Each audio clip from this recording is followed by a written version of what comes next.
ہر انسان جو ہے رزق کے تعلق سے پریشان ہے. ہر شخص اس تعلق سے سوال کرتا ہے کہ کیسے اپنا رزق ہم بڑھائیں, رزق کو بڑھانے کے کیا طریقے ہوں گے, ہم کیسے اپنی مال و دولت کے اندر اضافہ کریں, شریعت کیا ہمیں جو ہے معاملہ دیتی ہے, کیا کرنے سے رزق میں جو ہے اضافہ ہوتا ہے, کیا شریعت اس معاملے میں ہماری رہنمائی کرتی بھی ہے. کچھ لوگ تو اس معاملے میں بھی شک کرنے شروع کر دیا ہے, کیا شریعت رہنمائی کرتی ہے. تو یہ بہت سی مختلف سوالات, اور عموماً جب نوجوان پڑھ لیتے ہیں, لکھ لیتے ہیں, کالج اور مدارس سے جو فارغ ہوتے ہیں, تو پھر ایک چیز جو ان کے ذہن و دماغ میں ہوتی ہے وہ یہی ہے کہ اب ہم کیسے کمائیں گے, کمائی کے کیا ذریعے ہوں گے, کون سی چیزیں حلال ہوں گی, کون سی چیزیں حرام ہیں, شریعت اس معاملے میں ہماری جو کیا رہنمائی کرتی ہے.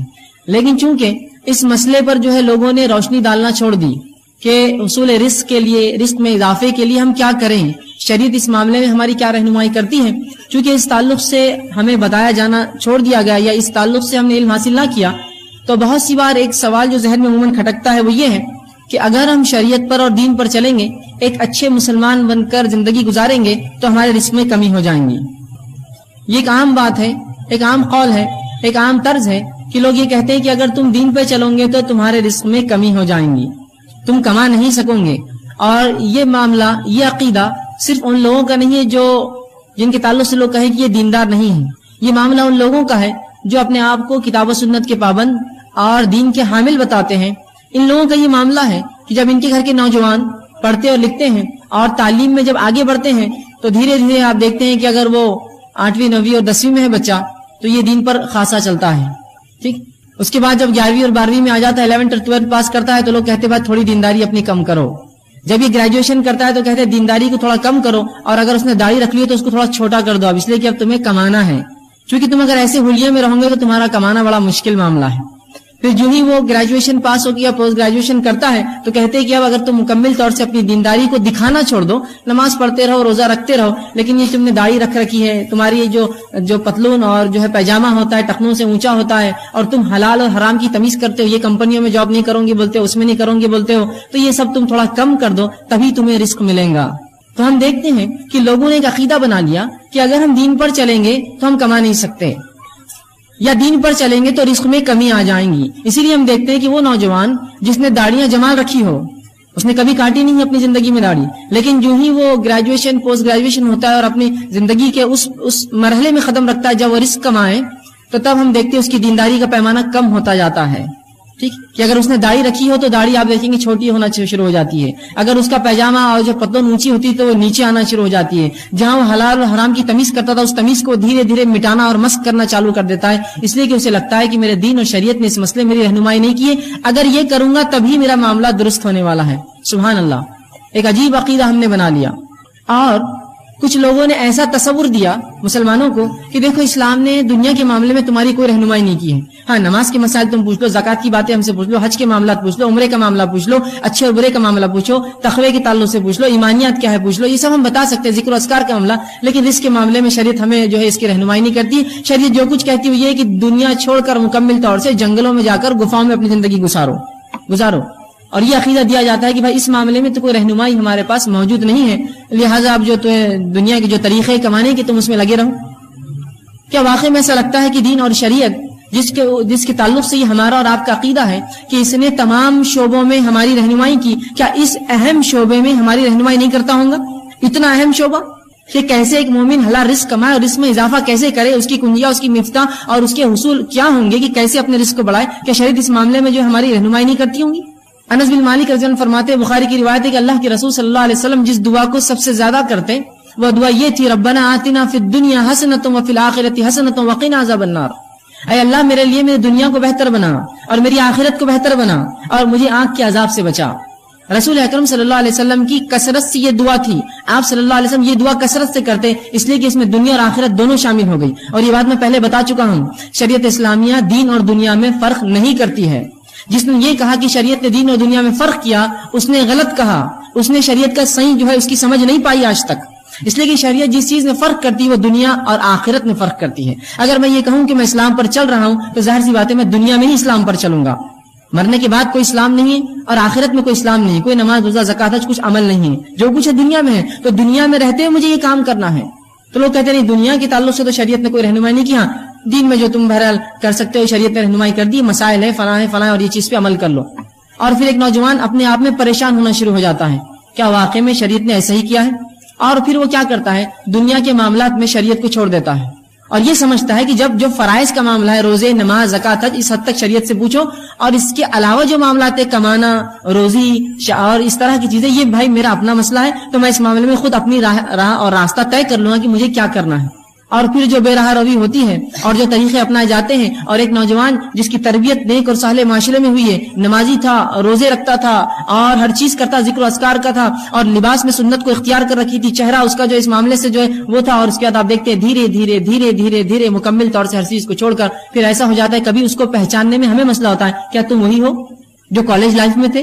کیا تم وہی ہو جو اسکول میں ہم کو نمازوں کی طرف بلاتے تھے؟ کیا تم وہی ہو جو کالج میں حرام اور حلال کی باتیں کرتے تھے؟ آج تم ایسے کیوں ہو چکے ہو؟ تو کہتا ہے بھائی میرے دین نے مجھے اس معاملے میں کوئی رہنمائی نہیں کی، جہاں رزق کا معاملہ آیا تو مجھے یہ چیزیں اختیار کرنا پڑی. یاد رکھیے بڑی عجیب بات ہے. تو شریعت اسلامیہ نے ہماری ہر معاملے میں رہنمائی کی. یہ دین تو چاہتا ہے کہ پوری انسانیت اس دین پر چلے، اللہ تو چاہتا ہے کہ پورے انسان اس دین پر چلے. تو کیا دین کا دنیا میں رہنے کا ایک اہم حصہ یہ نہیں ہے کہ ہم حلال روزی کمائیں اور رزق میں اضافہ کریں اور اچھے سے اچھی نعمتیں جو اللہ نے مومنوں کے لیے حلال رکھی ہے اس کو استعمال کریں؟ یہ بھی یاد رکھیے، یہ بھی حصہ ہے اس کا. آئیے انشاءاللہ میں آج چند نکات آپ کے سامنے رکھوں گا جس میں ہم دیکھیں گے کہ شریعت نے کیسی اس معاملے میں ہماری رہنمائی کی کہ ہم جو ہے کس طرح سے اپنے رزق میں اضافہ کریں. اور اسی لیے اس عنوان کا جو ہم نے نام دیا رزق کی کنجیاں، چونکہ اکثر نوجوان آتے ہیں اس تقاریر میں، کچھ لوگ نوجوان نہ بھی ہو تو بہرحال لوگ آتے ہیں، سنتے ہیں، اور ہر شخص ہم میں سے پریشان ہے رزق کے لیے کہ کیسے اپنے رزق میں اضافہ کروں، کیسے اپنے مال و دولت میں اضافہ کروں. اب یاد رکھیے رزق سے مراد صرف مال نہیں، یہ بات کی وضاحت پہلے ہی کر دوں. رزق سے مراد مال بھی ہو سکتا ہے، رزق سے مراد اچھی صحت بھی ہو سکتی ہے، رزق سے مراد اولاد بھی ہو سکتی ہے، رزق سے مراد ہر وہ نعمت جو اللہ نے دی ہے دنیا میں وہ تمام ہو سکتی ہے. وہ اس کے اندر جو ہے مال ایک بڑا حصہ رکھتا ہے، لیکن صرف رزق یہ نہیں ہے، ورنہ آپ سمجھیں گے رزق سے مراد صرف جو میں مال کے بارے میں بات کروں. رزق سے مراد ہر وہ دنیا کی نعمت ہے جو انسان حاصل کر سکتا ہے. تو آئیے ہم دیکھتے ہیں شریعت اسلامیہ نے اس معاملے میں کیا رہنمائی کی ہے. ٹھیک، اب اللہ کے رسول صلی اللہ علیہ وسلم کی زندگی ہمارے اور آپ کے لیے نمونہ ہے، آئیڈیل ہے. شریعت اسلامیہ نے مانگنے کو پسند نہیں کیا، گدا گری، بھیک منگی اور ہاتھ پھیلانے کو پسند نہیں کیا. اللہ کے رسول فرماتے ہیں ید العلیٰ خیر من ید السفلیٰ، اوپر والا ہاتھ نیچے والے ہاتھ سے افضل اور بہتر ہے. اسی طرح اللہ کے رسول صلی اللہ علیہ وسلم کے پاس ایک شخص آیا اور کہا اللہ کے رسول میں جو ہے بڑا پریشان ہوں، آپ میری کچھ مدد فرمائیے، کچھ مال و دولت دیجیے. اللہ کے رسول صلی اللہ علیہ وسلم نے کہا کہ یہ درست نہیں ہے، کیا تیرے پاس کچھ ہے؟ تو کہا ہاں اللہ کے رسول میرے پاس کچھ چیز گھر میں ہے. تو کہا اسے لے آ.